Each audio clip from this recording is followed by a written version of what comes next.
नमस्कार दोस्तों, मैं एसके सर स्वागत करता हूं आप सभी का आपके अपने यूट्यूब चैनल मैथ गुरु मस्ती पर। दोस्तों, आपकी क्लास 10 की मैथ स्टार्ट हो चुकी है। चैप्टर नंबर 6 आपका है। चैप्टर का नाम है भैया त्रिभुज। यह आपकी लेक्चर नंबर फर्स्ट है। इस चैप्टर का लेक्चर नंबर फर्स्ट है, जो कि मैं आप लोगों को इस चैप्टर नंबर 6 यानी त्रिभुज का बेसिक स्टार्ट करने जा रहा हूं। बिल्कुल बेसिक से बेसिक। यह आपकी पहली क्लास है अध्याय 6 की। तो आप सभी साथी इस वीडियो के अंत तक बने रहिएगा, और जितने भी भाई चैनल पर नए हैं तो चैनल को सब्सक्राइब कर लीजिए, क्योंकि अगर आप चैनल को सब्सक्राइब किए रहेंगे तो आपको सबसे पहले हमारी वीडियो आपके पास ज़रूर पहुंचेगी। तो चलिए दोस्तों, हम क्लास को स्टार्ट करते हैं। इस क्लास के अंत तक बने रहिएगा, क्योंकि यह क्लास बिल्कुल बेसिक से बेसिक स्टार्ट होने वाली है। ठीक है, चैप्टर नंबर 6 का यानी त्रिभुज का लेक्चर नंबर फर्स्ट आपका है। तो चलिए दोस्तों, हम क्लास को स्टार्ट करने से पहले आप लोगों को एक मोटिवेशनल देना चाहते हैं। हर सपनों को अपनी सांसों में रखो, हर मंजिल को अपनी बाहों में रखो। कि हर सपने को अपनी सांसों में रखो, हर मंजिल को अपनी बाहों में रखो। ये जीत तुम्हारी है, बस अपने सपने को अपनी निगाहों में रखो, अपने निगाहों में रखो। तो चलिए दोस्तों, हम क्लास को स्टार्ट करते हैं। तो देखिए भैया, आपका क्लास 10 का अध्याय 6 है, जो आपका त्रिभुज चैप्टर का नाम है। यह क्लास बिल्कुल बेसिक से स्टार्ट है। इस चैप्टर का लेक्चर नंबर आपका फर्स्ट है। तो देखिए, आप लोगों ने, ठीक है, तो त्रिभुज के बारे में आप लोगों ने क्लास 9 में पढ़ चुका होगा। तो हम आप लोगों को एक बार क्लास 9 का कुछ रिवीजन करवा देते हैं, फिर उसके बाद क्लास 10 के टॉपिक पर आते हैं। तो चलिए दोस्तों, आपको जानना है क्या, कक्षा 9, ठीक है, तो कक्षा 9th में, तो भैया कक्षा 9th में आप लोगों ने सर्वाग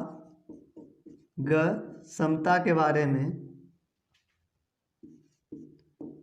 तो कक्षा 9 में आप लोगों ने सर्वगक्षमता के बारे में कुछ पढ़ चुका होगा। ठीक है, तो इसके बारे में मैं आप लोगों को एक बार बता दूंगा, सर्वगक्षम कैसे होता है, सर्वगक्षम के गुण क्या होते हैं। ठीक है, कोई सेम यानी कोई दो आकृतियां आपस में सर्वगक्षम कब होती हैं और क्यों होती हैं, उसमें उसका एंगल कैसे क्या होता है। ठीक है, उन सभी के बारे में मैं आप लोगों को बताऊंगा बिल्कुल डिटेल से। तो एक बार आपको क्लास 9 के बारे में जान लेना है, ठीक है, त्रिभुज के बारे में यानी सर्वगक्षमता के बारे में। फिर उसके बाद आपको हम बताएंगे क्लास यानी कक्षा 10th। ठीक है, तो कक्षा 10th में पढ़ना है समरूपता के बारे में, समरूपता के बारे में। ठीक है, तो कक्षा 10 में आपको भैया पढ़ना है समरूपता के बारे में। ठीक है, तो आप लोगों ने कक्षा 9 में पढ़ चुका हुआ सर्वगक्षमता के बारे में। ठीक है, तो समरूपता और सर्वगक्षमता दोनों में कोई ज़्यादा डिफरेंट नहीं होता है। ठीक है, तो चलिए दोस्तों, हम पहले आप लोगों को बताना चाहते हैं सर्वगक्षम क्या होता है। ठीक है, आप लोगों ने क्लास 9 में पढ़ चुका होगा। जिनको याद होगा तो अच्छी बात है, जिनको नहीं याद होगा तो एक बार फिर से यहाँ पर रिवीजन कर लीजिए। तो देखिए, कोई दो आकृतियां आपस में सर्वगक्षम कब होती हैं, उसके सेम साइज होता है और उसके सेम शेप होते हैं। ठीक है, सर्वगक्षम में आपका क्या होता है, सेम शेप। ठीक है, और आपका क्या होता है भैया, सेम साइज। ठीक है, तो सर्वगक्षम कोई दो आकृति आपस में सर्वगक्षम कब होती हैं, उनमें उसकी कंडीशन क्या होती है भैया, सेम साइज हो या सेम शेप हो। ठीक है, जब ये दोनों कंडीशन उस आकृति पर फॉलो करेगा तो आपका भैया क्या होगा, सर्वगक्षम होता है। ठीक है, तो सेम शेप, शेप का मतलब क्या होता है भैया, उसकी जो आकृति है एक जैसी दिखनी चाहिए। ठीक है, यानी आकृति एक जैसी हो और उसकी क्या हो, साइज भी एक जैसी हो। मान लीजिए एक आपका हाथ का पंजा है, एक दूसरे हाथ का पंजा, इन दोनों की आकृतियां क्या भैया, सेम है। ठीक है, इस हाथ की जो आकृति है और इस हाथ की आकृति क्या है, यानी एक जैसी दिख रही है। ठीक है, दोनों पंजे आपके क्या हैं, एक जैसे दिख रहे हैं। ठीक, और इनकी साइज भी क्या होंगी, सेम होंगी। किसी एक व्यक्ति का जो उसका पंजा होता है दोनों हाथ का, उसकी साइज क्या होती है, सेम होती हैं। ठीक है, इस हाथ को इस हाथ के पंजे को हम क्या करेंगे, इस हाथ के पंजे पर अगर रखेंगे तो इसको क्या कर रहा है भैया, पूरा का पूरा क्या हो रहा है, ढक दे रहा है। ठीक है, तो इसी को हम क्या कहते हैं भैया, समरूपता कहते हैं।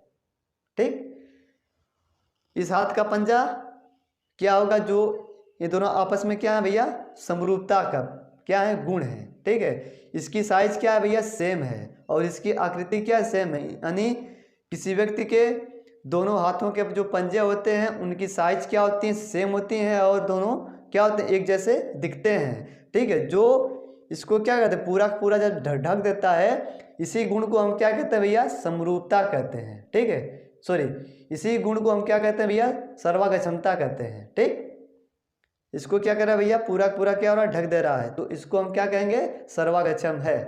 ठीक, तो लेट से हम जैसे कोई मान लेते हैं, दो ट्रायंगल मैं ले लेता हूं। ठीक है, जैसे जैसे मैंने एक साइज के यानी एक शेप के और एक साइज के दो ट्रायंगल ले लेते हैं। ठीक, एक आपका हो गया भैया ए बी सी, एक और हम ट्रायंगल ले लेते हैं,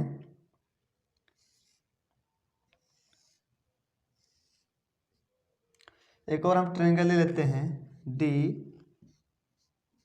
ई एफ। ठीक, देखिए मैंने यहाँ पर जैसे में कोई दो ट्रायंगल ले लिया, एक आपका पहला ट्रायंगल क्या है, ए बी सी है, दूसरा आपका भैया क्या है, डी ई एफ है। ठीक, ये दोनों ट्रायंगल क्या है, सेम शेप के हैं और सेम साइज के भी हैं। ठीक है, ये दोनों ट्रायंगल दिखने में भी एक जैसे हैं, और जो इनकी जो साइज है, जो इनकी भुजाएं हैं, क्या है, आपस में इक्वल है। ठीक है, जितनी भुजा इसकी होगी उतना ही सेंटीमीटर इसकी भी होगी, उतना ही इसकी, उतना इसकी, उतना इसकी, उतना इसकी। ठीक है, जब आपके क्या होते हैं, ये दोनों कंडीशन क्या हो रहा है, इन दोनों ट्रायंगल पर फॉलो हो रहा है, तो आपका क्या होगा भैया, यह जो त्रिभुज होगा, इस त्रिभुज के क्या होगा, ये दोनों त्रिभुज आपस में क्या होंगे, सर्वागक्षम होंगे। ठीक है, अगर हम इसको उठा करके इसके ऊपर रख देंगे तो क्या करेगा, ये जो आपका ट्रायंगल है डी ई एफ क्या करेगा, ए बी सी को पूरा पूरा क्या होगा, ढक लेगा। इसी गुण को हम क्या कहते हैं, सर्वागक्षमता कहते हैं। ठीक है, तो देखिए जो ये दोनों क्या है, एक ही जैसे दिख रहे हैं, दिखने में भी जो इसकी आकृति क्या है, सेम शेप है, यानी एक जैसे दिख रहे हैं, और जो इनकी साइज क्या है, साइज मतलब जो इनकी क्या होती है, साइज, भुजाओं की साइज, और जो इसका आकार होता है, ये कितना बड़ा है। ठीक है, ये दोनों क्या है, आपस में सेम है, जितना क्षेत्रफल इसका होगा उतना ही क्षेत्रफल क्या होगा, इसका होगा। तो क्या होंगे, जब ये दोनों कंडीशन इसमें फॉलो हो रही है, ये आपका क्या होगा भैया, सर्वागक्षम होगा। तो ठीक है, सर्वागक्षम का जो आपका सिंबल होता है, बराबर करके क्या कर लेंगे, कुछ ऐसे बना देते हैं। ठीक, जो आपका सिंबल होता है सर्वागक्षम का, इसका नाम क्या होता है, द साइन ऑफ कॉन्ग्रुएंसी। ठीक है, इस सिंबल का नाम क्या होगा, सर्वागक्षम का जो सिंबल होता है इसका नेम होता है द साइन ऑफ कॉन्ग्रुएंसी। ठीक है, तो सेम शेप के हैं तो इनकी साइज भी क्या होंगी भैया, सेम होंगी। ठीक, साइज भी क्या होंगी, सेम होंगी। ठीक है ना, तो ये भुजा क्या होगी, ए बी जो भुजा होगी डी ई के इक्वल होगी, और ए सी जो भुजा होगी डी एफ के इक्वल होगी, बी सी जो भुजा होगी ई एफ के इक्वल होगी। ठीक है ना, तो सेम साइज होंगे इसके, या ये दोनों ट्रायंगल क्या है, आपस में सर्वागक्षम है। तो ठीक है, तो देखिए हम लिखेंगे, क्या लिखेंगे, ये मैं आप लोगों को बस डिटेल से बता रहा हूँ, बेसिक से है। ठीक है, आप लोग कॉपी में नोट करते रहिएगा। लिखेंगे त्रिभुज ए बी सी सर्वागक्षम है किसके, त्रिभुज डी ई एफ के। ठीक है, तो देखिए भैया, जब दो त्रिभुज आपस में क्या होते हैं, सर्वागक्षम होते हैं, तो उनके संगत कोण भी क्या होंगे, आपस में बराबर होते हैं। ठीक है, एक कोण जो क्या होगा, संगत कोण क्या होंगे, आपस में बराबर होंगे। ठीक है, जो आपका ए वाला कोण है इस कोण के बराबर होगा, बी वाला कोण होगा ई कोण के बराबर होगा, और सी वाला कोण क्या होगा, एफ कोण के बराबर होगा। ठीक है, तो हम लिखेंगे, यहाँ से लिखेंगे angle A equal to, angle A किसके बराबर होगा भैया, एंगल डी के बराबर होगा। ठीक है, तो एंगल बी किसके बराबर होगा, एंगल बी आपका होगा एंगल ई के इक्वल होगा। तो एंगल सी किसके बराबर होगा? एंगल सी आपका एंगल एफ के इक्वल होगा।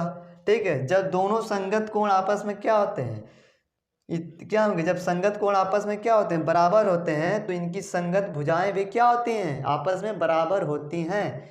तो आपको लिखना है क्या? आपको ऐसे लिखना, ठीक है, लिखना है क्या? ए बी इक्वल टू, जो आपकी ए बी भुजा क्या है? डी ई के इक्वल है। ठीक है, डी ई के क्या है भैया? बराबर है, डी ई के बराबर है। ठीक, फिर आपका क्या होगा? ए सी जो आपकी भुजा है, ये जो आपकी ए सी भुजा क्या है? डी एफ के बराबर है, डी एफ के बराबर है। जो आपकी बी सी भुजा क्या है? ई एफ के बराबर है। तो लिखेंगे बी सी किसके बराबर भैया? ई एफ के बराबर है। ठीक, इतना समझ में आया? इसमें कोई दिक्कत नहीं होनी चाहिए। ये बात हुई आपके क्या भैया? क्लास 9 की। ठीक है, क्लास 9 में आप लोगों ने समरूपता के बारे में पढ़ चुका होगा। ठीक है, समरूपता की कंडीशन क्या होती है? सेम शेप हो या सेम शेप हो और उसकी सेम साइज हो। ठीक है, किसी भी आकृति का सेम शेप हो और सेम साइज हो, यानी देखने में भी एक जैसे दिखे और उनका जो क्षेत्रफल हो दोनों का क्या हो? सेम हो, उसको हम क्या कहते हैं? सर्वागछम, सॉरी, उसको हम क्या कहते हैं? सर्वागछम कहते हैं। ठीक, तो ठीक है, जैसे देखिए यहाँ पर मैंने कोई दो ट्रेंगल ले लिया है ए बी सी, ठीक है, और डी ई एफ, ये दोनों क्या है? एक जैसे दिख रहे हैं और इनके साइज भी क्या है? सेम है, यानी इनका क्षेत्रफल भी क्या है? बराबर है, और इनकी जो इसकी आकृति क्या है? एक ही जैसे दिख रहे हैं। ठीक है, तो ये दोनों क्या होंगे? ट्रेंगल आपस में समरूप, सॉरी, ये आपस में क्या होंगे? सर्वागछम होंगे। ठीक, जब ये दो दोनों ट्रेंगल क्या होंगे आपस में? जब ये सर्वागछम होंगे तो इनके संगत कोण भी क्या होंगे? एक दूसरे के बराबर होते हैं। ठीक है, जब संगत कोण एक दूसरे के बराबर होते हैं तो क्या होंगे? जब ये आपका क्या होगा? सर्वागछम होगा और इनके संगत कोण एक दूसरे के बराबर होते हैं, तो इनकी क्या होंगी? संगत भुजाएं भी क्या होंगी? एक दूसरे के बराबर होती हैं। इतना समझ में आया?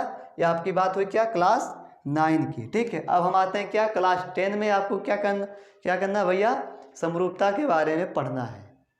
ठीक, तो पहले आप लोग जानिए समरूपता का सिंबल क्या होता है। समरूपता का सिंबल इस प्रकार से होता है। ठीक है, समरूपता का सिंबल क्या होता है? इस प्रकार से होता है। बात समझ में आई? ठीक है, तो देखिए आप लोग, तो समरूपता के बारे में पढ़िए। ठीक है, समरूपता और सर्वागछम में कोई ज़्यादा डिफरेंट नहीं है। ठीक है, तो देखिए समरूपता का जो कंडीशन क्या होती है? समरूपता में क्या होता है? सेम क्या होते हैं? शेप होते हैं। ठीक है, यहाँ पर आपका क्या होगा भैया? यहाँ पर एक हम मीनिंग में मिस्टेक कर दिए थे, yes H A F E. ठीक है, समरूपता में क्या होगा भैया? सेम शेप होते हैं और साइज डज नॉट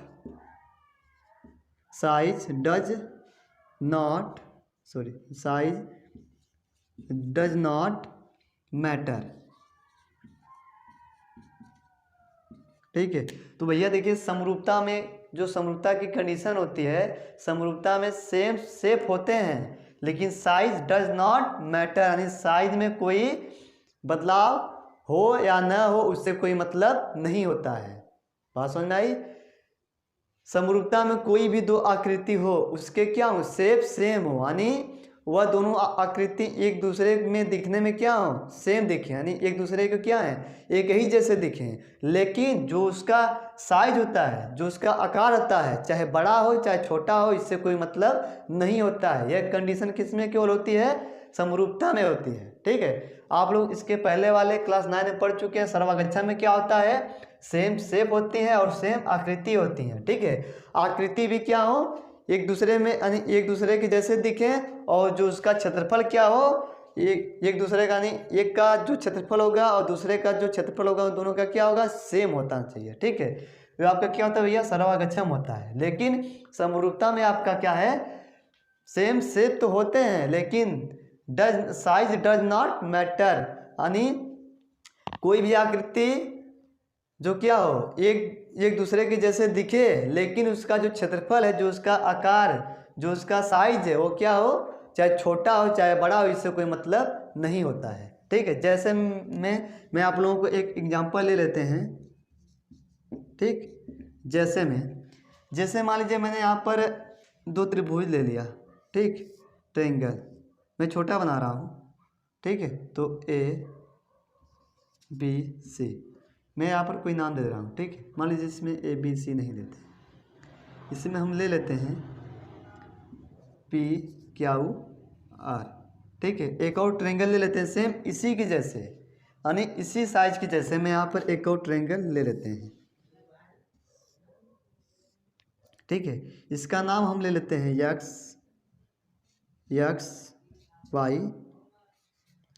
ठीक, देखिए जैसे मैं आप लोगों को एक ही जैसे दो ट्रायंगल ले लेते हैं। ठीक है, जो जितना आकार इसका होगा उतना ही आकार इसका होगा, यानी इसकी साइज और इसकी साइज क्या है, सेम है, और ये दोनों क्या है, एक ही जैसे दिख रहे हैं, यानी इसके शेप भी सेम है और इसके क्या है, आकार भी सेम है। ठीक है, तो देखिए आप लोग जानते हो जब इसके शेप सेम होते हैं और आकार भी सेम होते हैं, यह आपका ट्रायंगल क्या होगा भैया, समरूप होगा। सॉरी, ये आपका ट्रायंगल क्या होगा, सर्वागछम होगा। ठीक है, तो देखिए जब ये सर्वागछम होगा तो ये आपका क्या होगा, समरूप भी होगा। कैसे होगा सर जी, आप लोग जानते हो साइज डज नॉट मैटर, यानी साइज चाहे छोटी हो चाहे बड़ी हो चाहे एक दूसरे के क्या हो, इक्वल हो, उससे हमें कोई मतलब नहीं है। बस केवल क्या हो, उसका जो शेप है सेम होना चाहिए, यानी उसकी जो आकृति है एक जैसी दिखनी चाहिए। ठीक है, समरूपता में क्या होती है, उसकी आकृति एक जैसी दिखनी चाहिए, बस वो आपका क्या होगा भैया, समरूप होगा।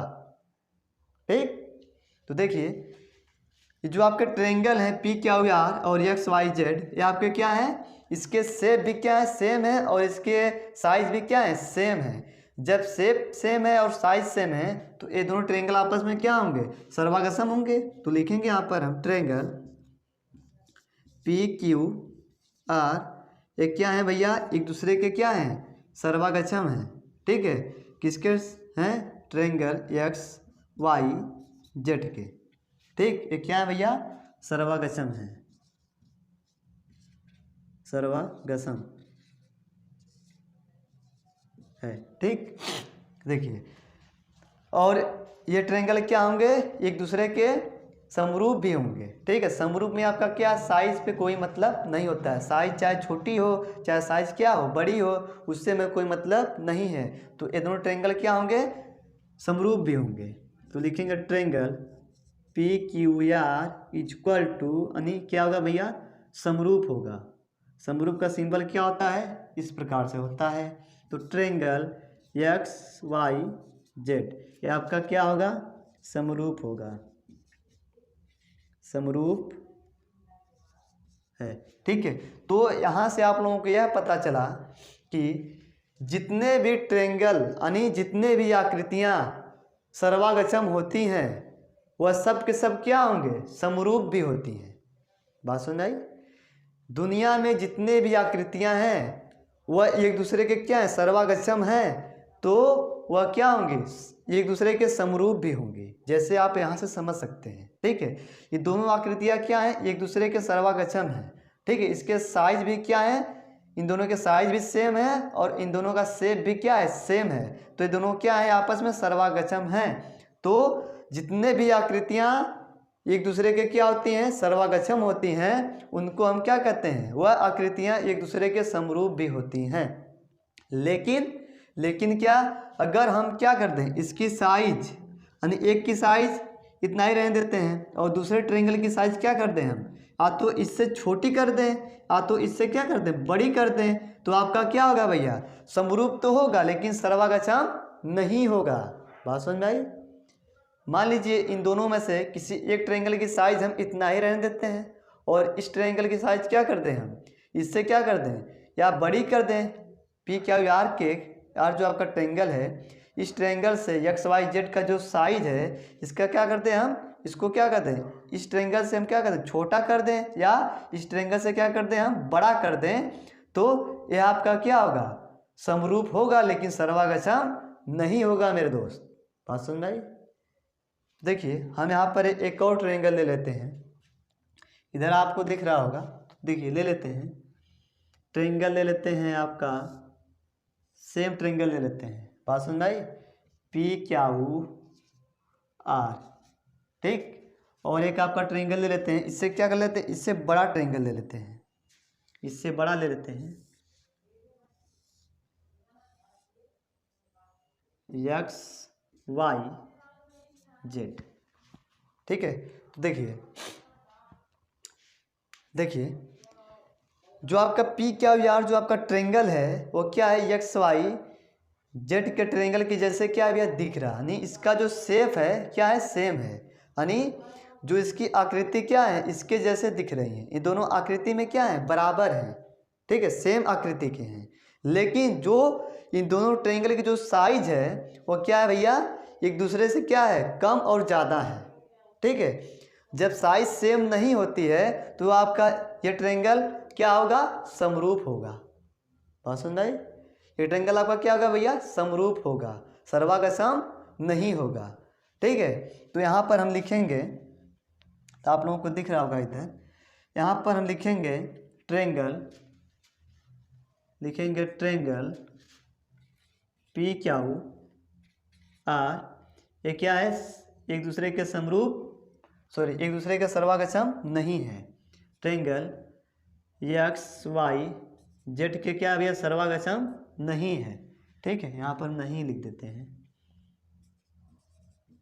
ठीक है। जो आपका ट्रेंगल PQR है, ये ट्रेंगल क्या है, XYZ के क्या है, सर्वागसम नहीं है, ठीक। तो भैया ये आपका क्या होगा, तो लिखेंगे ट्रेंगल PQR, ये क्या होगा, समरूप होगा किसके, ट्रेंगल XYZ के, ये क्या होगा, समरूप होगा, समरूप है, ठीक है। आपको इस बात को दिमाग में बिठा लेना है कि जितने भी ट्रेंगल सर्वागसम होते हैं, यानी जितने भी आकृति सर्वागसम होती हैं वो सब के सब क्या होते हैं, समरूप होते हैं। बट लेकिन जितने भी, ठीक है, वो सब के सब क्या होते हैं, समरूप होते हैं, बट लेकिन, ठीक है, समरूपता में, ठीक है, समरूपता में अगर किसी एक दूसरे की आकृति क्या हो, छोटी बड़ी कर दी जाए तो वह आकृति क्या होगी, एक दूसरे के केवल समरूप होगी, सर्वागसम नहीं होती है, बात सुन भाई। तो चलिए, और जो इसमें आपका समरूपता में जो आपका एंगल होता है वो क्या होता है, संगत कोण क्या होते हैं, बराबर होते हैं, ठीक है। जो आपका एंगल P है, एंगल X के बराबर होगा, एंगल Q एंगल Y के बराबर होगा, एंगल R एंगल Z के बराबर होगा। तो लिखेंगे angle P equal to angle X, तो angle Q equal to angle Y, angle R equal to angle Z, ठीक है। तो बात समझ आई, तो ठीक है, समरूपता में जो आपके क्या होते हैं, संगत कोण होते हैं, एक दूसरे के क्या होंगे, बराबर होते हैं, ठीक है। तो और एक बात और आपकी है, इस बात को आप दिमाग में अच्छी तरह से, जो इनके साइज का रेशियो होता है ना, जो इनके साइज का रेशियो होता है एक दूसरे के क्या होगा, समानुपाती होगा, ठीक है। जो इनके साइज का रेशियो होता है ये एक दूसरे के क्या होता है, समानुपाती होता है। हम इस बात को यहाँ पर लिख रहे हैं, ठीक है। तो देखिए लिखेंगे P क्या हो, अपान में क्या होगा आपका, X Y इक्वल टू होगा, किसके बराबर होगा, P अपान क्या होगा, X Z होगा। तो PR अपान क्या होगा आपका, एक्स जेड इक्वल, ये किसके बराबर होगा, QR, ठीक है, QR अपान YZ,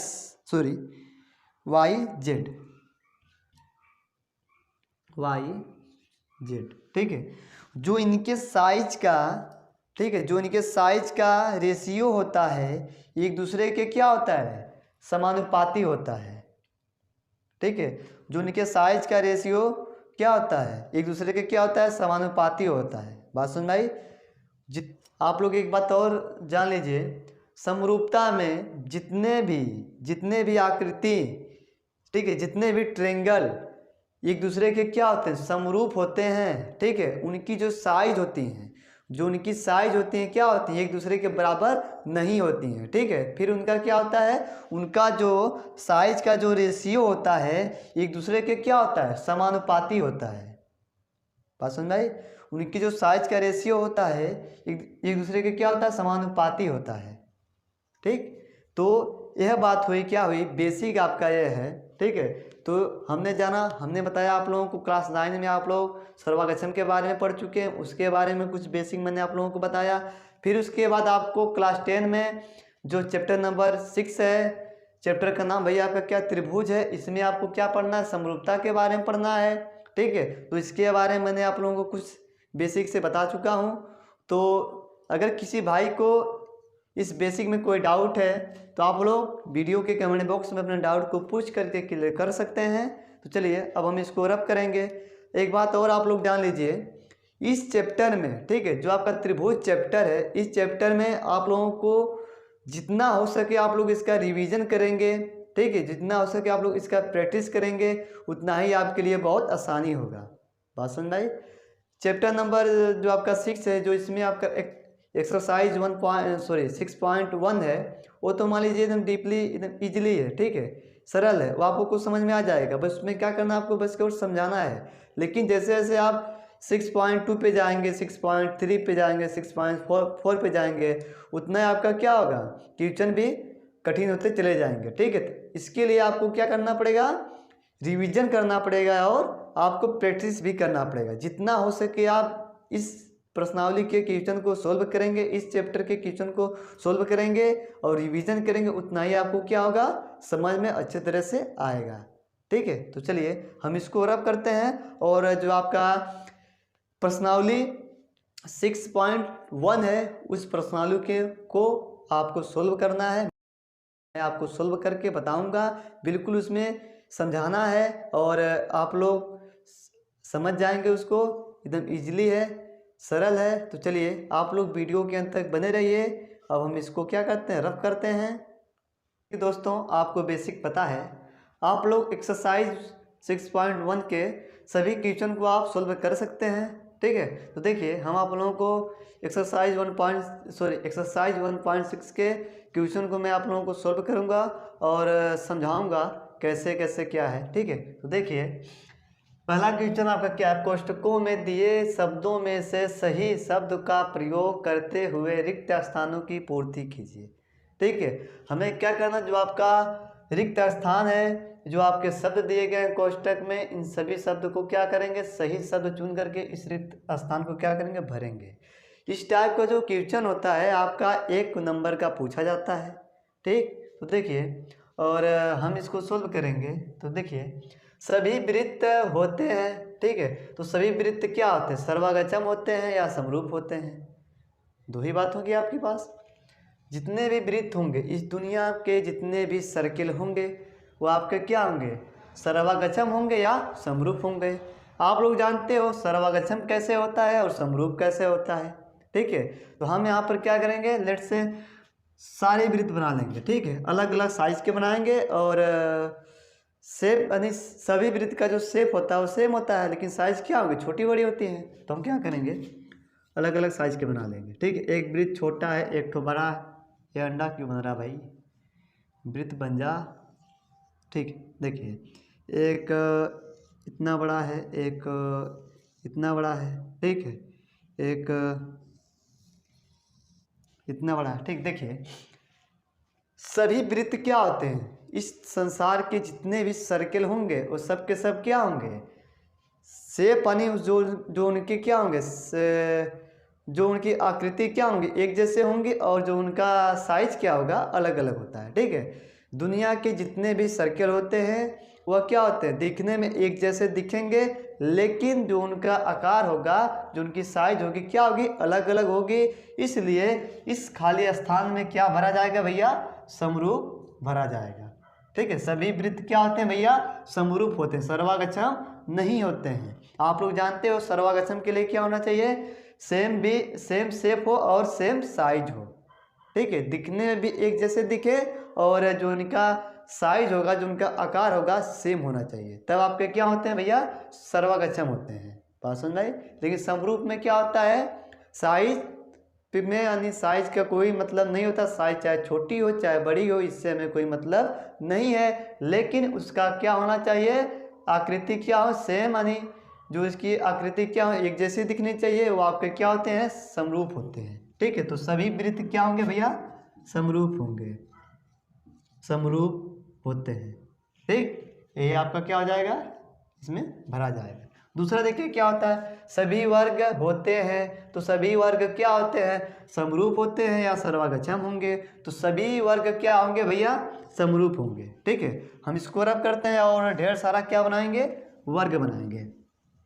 ठीक है, इस दुनिया के जितने भी क्या होते हैं, वर्ग होते हैं, वो सब के सब क्या होते हैं, समरूप होते हैं, सर्वागच्छम नहीं होते हैं। ठीक है, जैसे मान लीजिए एक वर्ग आपका है, ठीक है, इसकी साइज क्या है, इतनी है, और एक इसकी साइज क्या होगी, बड़ी हो सकती है। साइज छोटी भी हो सकती है वर्ग की, और साइज क्या होगी, बड़ी भी हो सकती है। ठीक है, साइज छोटी भी हो सकती है और क्या होगी, साइज छोटी भी हो सकती है, साइज बड़ी भी हो सकती है। ठीक है, ये वर्ग है। ठीक, दुनिया के जितने भी वर्ग होंगे वह सब के सब क्या होंगे, एक ही साइज जैसे नहीं होते हैं। ठीक है, किसी की साइज क्या होगी, छोटी होगी, तो किसी की साइज बड़ी हो सकती है, किसी की इससे छोटी हो सकती है, किसी की बड़ी हो सकती है। इसीलिए सभी वर्ग क्या होंगे भैया, समरूप होंगे। ठीक है, सभी वर्ग क्या होंगे, समरूप होते हैं। ठीक, तो हम इसको भी अब रब करेंगे और अगला क्वेश्चन आपका देख लीजिए।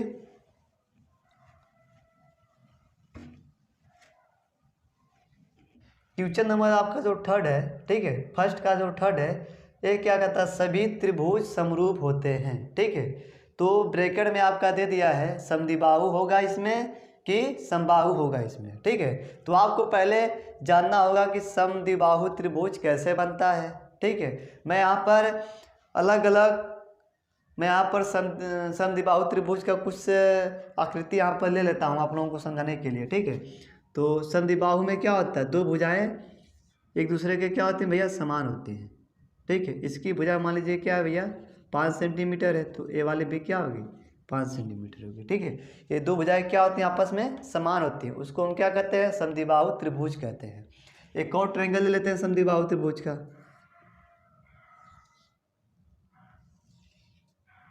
इसकी भुजाएं मान लेते हैं यहाँ पर क्या भैया, 7 सेंटीमीटर है, तो ए वाली भी क्या होगी, 7 सेंटीमीटर होगी। ठीक है, समद्विबाहु त्रिभुज में जो आपका क्या होता है, दो भुजाएं एक दूसरे के क्या होती हैं, इक्वल होती हैं। ये वाली भुजा इसके इक्वल होगी। ठीक है, ये वाली भुजा इसके इक्वल होगी। ठीक है, तो देखिए ये दोनों क्या होंगे, ट्रायंगल, जो इनका एंगल होगा, एंगल क्या होगा, जो इनके एकांतर कोण क्या होते हैं, एक दूसरे के इक्वल नहीं होते हैं। बस में समद्विबाहु त्रिभुज का जो एंगल होता है वो किसी के क्या होता है, इक्वल नहीं होता है।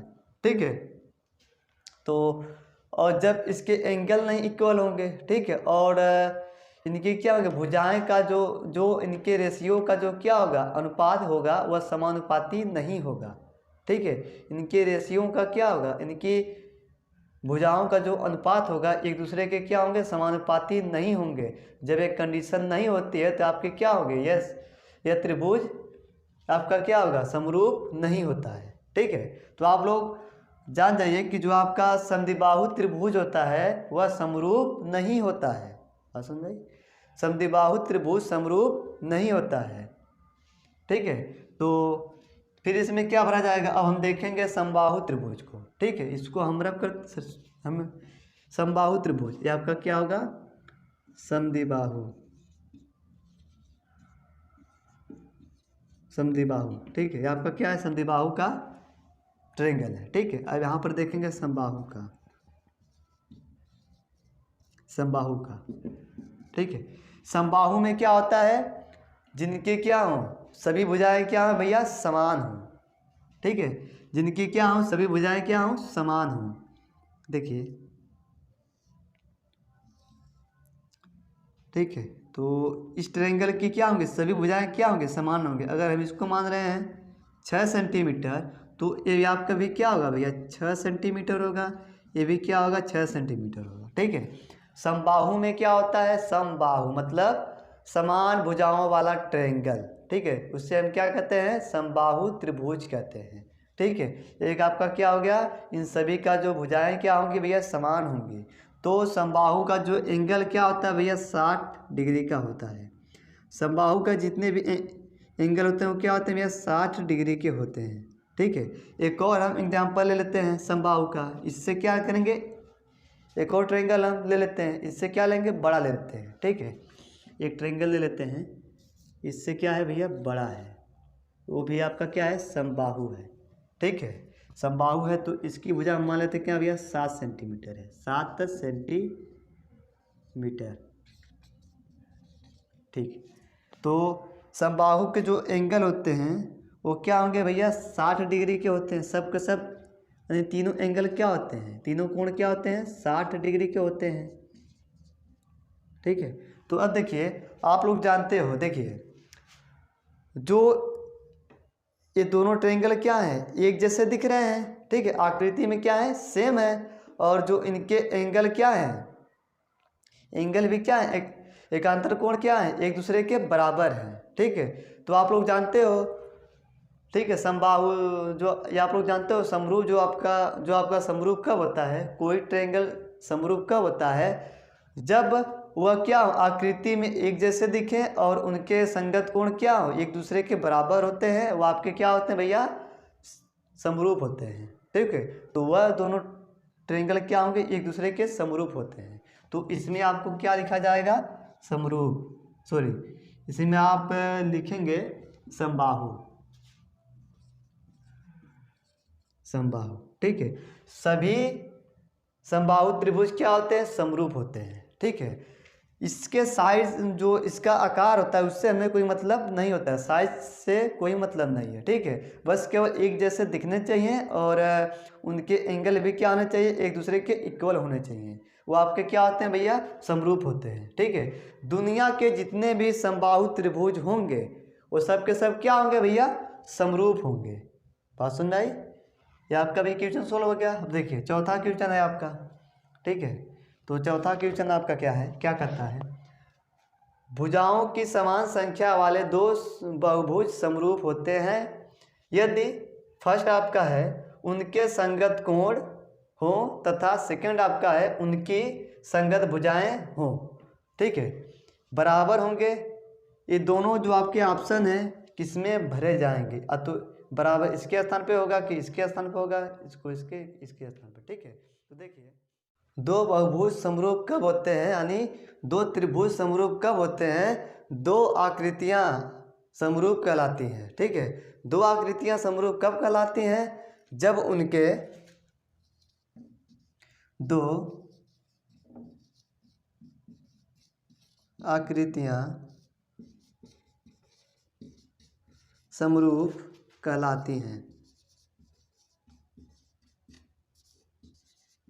ठीक है, दो आकृतियां समरूप कब कहलाती हैं, जब उनके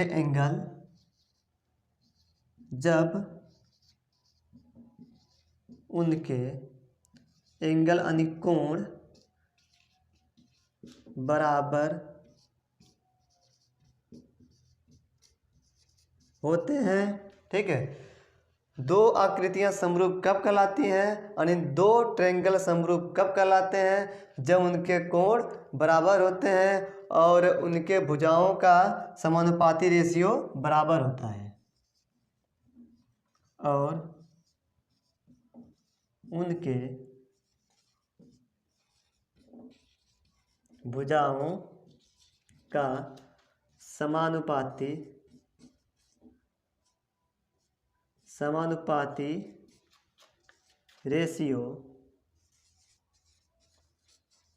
समानुपाती रेशियो बराबर होता है। ठीक है, दो आकृतियां समरूप कब कहलाती हैं, यानी दो ट्रायंगल समरूप कब कहलाते हैं, जब उनके कोण बराबर होते हैं और उनके भुजाओं का समानुपाती रेशियो बराबर होता है। तो देखिए जो आपका फर्स्ट दिया है उनके संगत कोण क्या होंगे भैया, बराबर होंगे। संगत कोण क्या होंगे, बराबर होंगे। तब क्या होगा, ये समरूप, तब क्या होगा, ये बहुभुज क्या होगा भैया, समरूप होगा। ठीक है, इसमें क्या क्या भरा जाएगा भैया, बराबर भरा जाएगा। ठीक है, फिर देखिए दूसरा क्या दिया है, उनकी संगत भुजाएं क्या होती हैं, समानुपाती होती हैं। जब समानुपाती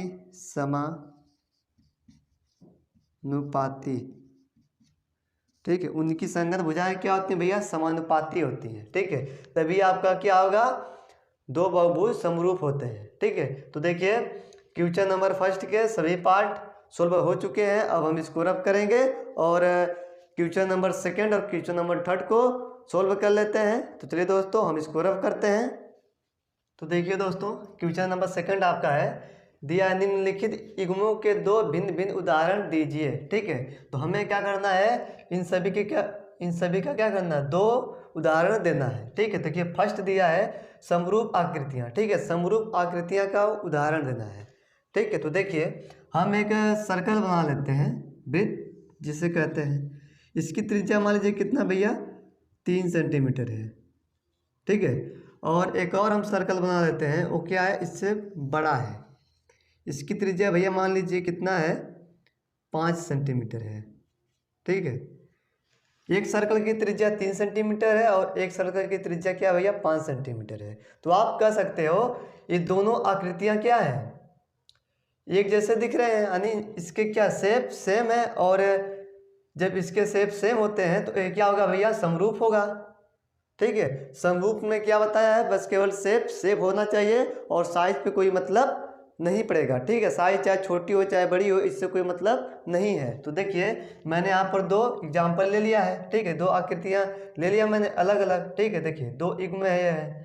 तो जो एक सर्कल है इसकी त्रिज्या क्या भैया, 3 सेंटीमीटर, एक सर्कल की त्रिज्या मैंने मान लिया 5 सेंटीमीटर। ठीक है, ये दोनों सर्कल क्या है, एक ही जैसे दिख रहे हैं, लेकिन इनकी साइज क्या है, छोटी बड़ी है। तो समरूप में क्या होता है, साइज छोटी बड़ी हो सकती है लेकिन ये दिखने में एक जैसे दिखने चाहिए। तो भैया क्या आपका है, समरूप का उदाहरण हो गया। ठीक है, पहला आपका हो गया। सेकंड देखिए, इसे सेकंड देख लीजिए क्या कहता है। देखिए ऐसी आकृतियां जो समरूप नहीं है, हमें क्या करना है, ऐसा एग्जाम्पल लेकर इसमें बताना है कि जो समरूप न हो। तो आप क्या कर लो, एक वर्ग ले लो और एक वृत्त ले लो। ठीक है, नहीं तो आप क्या कर लो, एक ट्रायंगल ले लो, एक वृत्त ले लो। ठीक है, तो हम देखिए यहाँ पर क्या कर लेते हैं, एक वर्ग बना लेते हैं। वर्ग भाई बन जा। ठीक है, एक वर्ग बना लेते हैं। ठीक है, और एक ये आपका क्या भैया, वर्ग है। ठीक है, और एक हम क्या बना लेते हैं, एक हम सर्कल बना लेते हैं। ठीक है, तो देखिए इसकी त्रिज्या मान लीजिए 6 सेंटीमीटर। ठीक, देखिए सर्कल और आपका जो वर्ग है ये दोनों एक जैसे दिख रहे हैं, नहीं दिख रहे हैं। तो ये आपका क्या होगा, समरूप आकृतियां नहीं है। ये भी आपका सोल्व हो चुका। ठीक है, अब देखिए क्वेश्चन नंबर 3 आपका क्या कहता है, बताइए कि निम्नलिखित चतुर्भुज समरूप है या नहीं। ठीक है, इसका फिगर बुक में आपके क्वेश्चन में दिया है, हम बनाए नहीं है, बना लेते हैं फटाक से ना। देखिए निम्नलिखित चतुर्भुज समरूप है या नहीं है। ठीक है, तो इसकी जो लंबाई है भुजा की 1.5 सेंटीमीटर, 1.5 सेंटीमीटर दिया है, आपके बुक में दिया है क्वेश्चन। ठीक है, 1.5 सेंटीमीटर। ठीक, और दिया है P Q R S ले सकते हो। ठीक, और एक आपका वर्ग दिया है।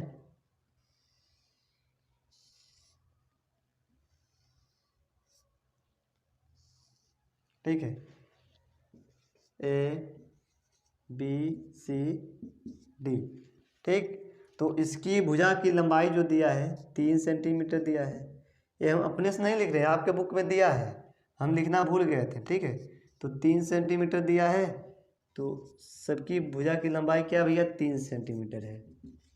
ठीक, अब देखिए दिया है, बताइए कि निम्नलिखित चतुर्भुज समरूप है या नहीं। हमें क्या करना है, इन दोनों को बताना है कि ये दोनों आकृतियां समरूप है या कि नहीं है। तो देखिए आप देख के ये बता सकते हो क्या ये दोनों आकृतियाँ समरूप नहीं है, क्योंकि ये दोनों एक जैसे नहीं दिख रही हैं। ठीक है, तो देखिए ये आपका क्या होगा, जो आपका चतुर्भुज है, ठीक है, ये देखिए ये सभी भुजाएं क्या हैं, एक दूसरे पे लंबवत हैं, तो इनका एंगल कितने का बनेगा भैया, 90 डिग्री का बनेगा।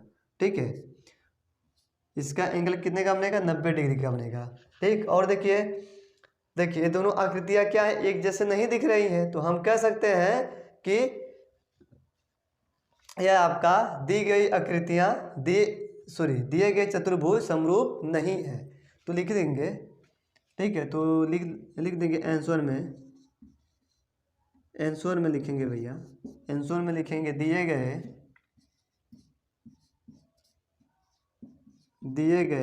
चतुर्भुज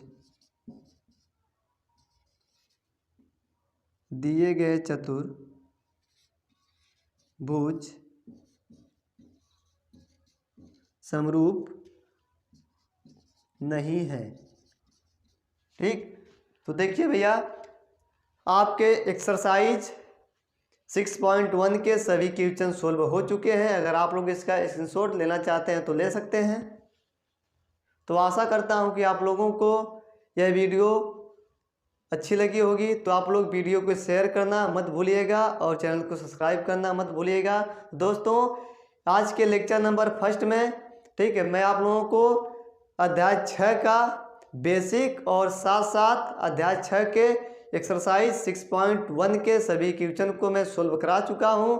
अगर आपको इस वीडियो में कोई डाउट है तो वीडियो के कमेंट बॉक्स में अपने डाउट को पूछ करके क्लियर कर सकते हैं। तो आज का लेक्चर नंबर फर्स्ट हमारा यहीं पर समाप्त होता है। अगर आप लोग चैप्टर नंबर फर्स्ट के सभी लेक्चर देखना चाहते हैं तो इस वीडियो के डिस्क्रिप्शन बॉक्स में उसका लिंक दे दिया जाएगा, आप जा करके सभी लेक्चर देख सकते हैं। तो चलिए दोस्तों आज का लेक्चर नंबर फर्स्ट हमारा यहीं पर समाप्त होता है।